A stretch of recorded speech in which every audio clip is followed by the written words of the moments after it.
Assalamualaikum warahmatullahi wabarakatuh. Perkenalkan, nama saya Gian Fatur Rahman dari kelas Manajemen 20B. Kali ini saya akan membahas materi bab 7 yang berjudul model indeks tunggal. Kita masuk ke pendahuluan.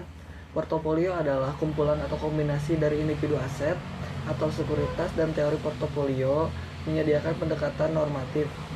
Hal ini didasarkan pada asumsi bahwa investor menghindari risiko.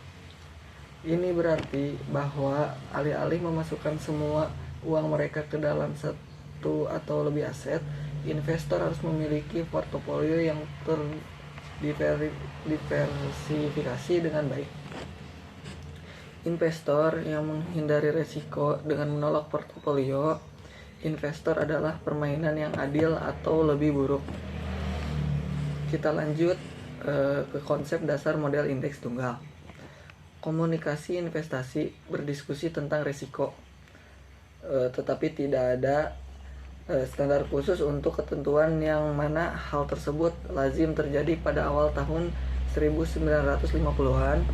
Risiko berarti ketidakpastian hasil dari masa depan.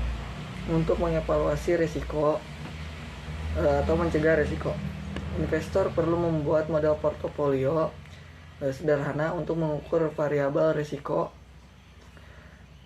Harry Warkowitz tahun 1952 sampai 1959 mengembangkan model portofolio dasar, di mana dalam hal diharapkan menurunkan tingkat pengembalian. Lanjut ke kegunaan model indeks tunggal. Yang pertama, model indeks tunggal menyediakan alat paling sederhana untuk menghitung kekuatan yang mendorong pengendalian aset, akan tetapi hal tersebut tidak sepenuhnya mencirikan penentu pengembalian yang diharapkan.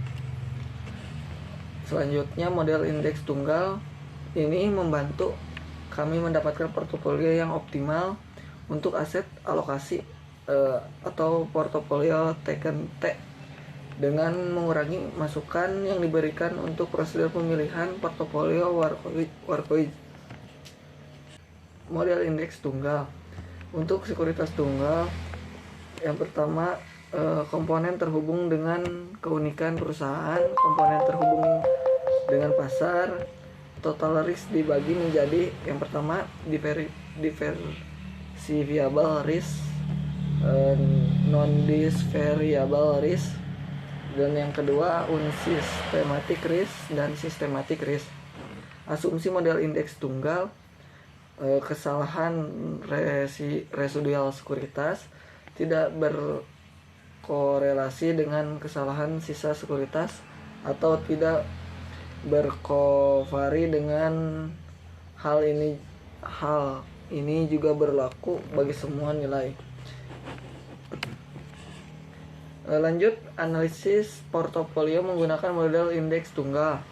Selain digunakan sebagai input untuk analisis portofolio, hal perhitungan berdasarkan model indeks tunggal juga dapat digunakan untuk analisis portofolio.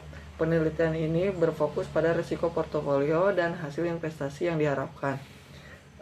Yang pertama, expected return portofolio berdasarkan model indeks tunggal. Pengembalian yang diharapkan dari portofolio investasi rata-rata tertimbang dan pengembalian yang diharapkan dari sekuritas tunggal. Yang kedua, risiko portofolio. Risiko ini terbagi dua, yaitu risiko yang berkaitan dengan pasar serta risiko yang terhubung dengan tiap-tiap keunikan perusahaan. Lanjut, portofolio optimal berdasarkan model indeks tunggal. Jika menghitung dalam menentukan portofolio optimal berdasarkan pada statistik yang menunjukkan memungkinkan aset memenuhi syarat dimasukkan dalam portofolio itu akan mudah.